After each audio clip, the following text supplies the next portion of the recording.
looking at the broader forces at play first. I mean, with regards to politics in the country, we know that the Parliament's committees on justice and finance were due to hand reports to Parliament's Speaker into the legitimacy of President Mwai Kibaki's naming of certain cabinet nominees. What exactly is unfolding on that front, and just how much attention is the market paying to those political rumblings?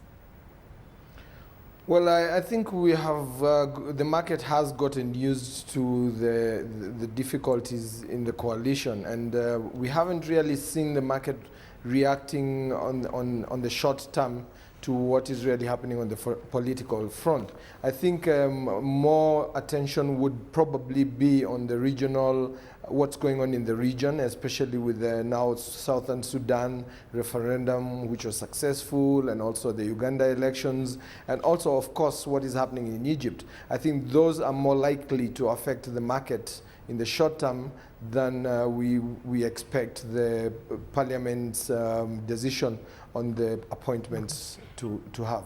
In the meantime, we've got companies really keeping investors busy, and interesting that Kenya Airways posted operating results for the third quarter to December via Facebook. That's one of the avenues it's found its way down. Let's take a look at those numbers, because it came under pressure yesterday, as I mentioned earlier, as investors fear what they could ultimately put on the table for the full year, with Q3 numbers really coming under some pressure. Your overall view on KQ right now?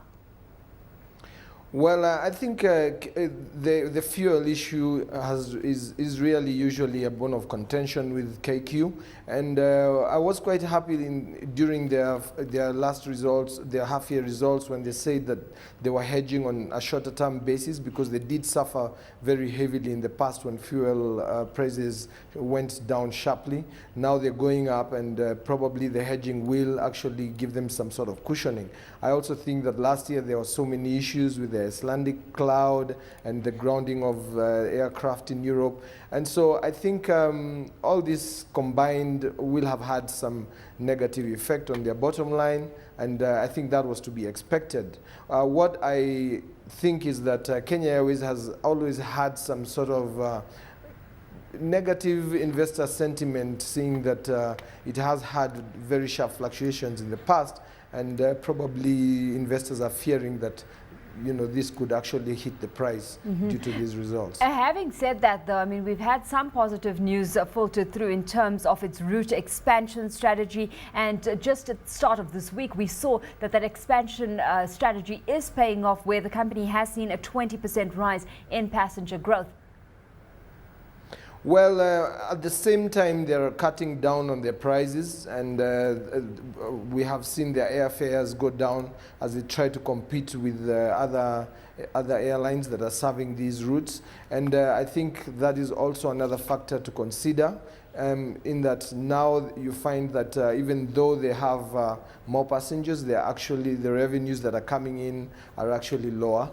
I also think that there was a bit of a fear as to whether Kenya Airways was actually, expanding too fast. But I think they've gotten over that now, which is a good thing, and hopefully this will actually do better for their bottom line as they go forward. Interesting that you mentioned that concern about the company expanding too fast, because within Africa, but excluding Kenya, we had growth of 4.2% compared to a 7.2% capacity growth, and that seems to be a challenge, getting regional flights operating at optimum levels. To what extent are you still taking cognizance of something like that?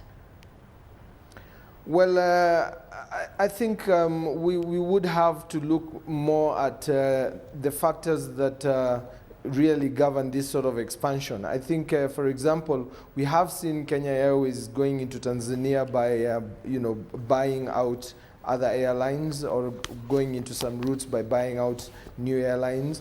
And I also think that expansion can be a very capital intensive, especially in the airline industry, and also very risky, because you need to have some very serious, some very good knowledge of these routes before you can actually take the plunge. So I think that it is a risky business, expanding, and so going forward, we need to watch how the passenger numbers go and how this competition actually plays out.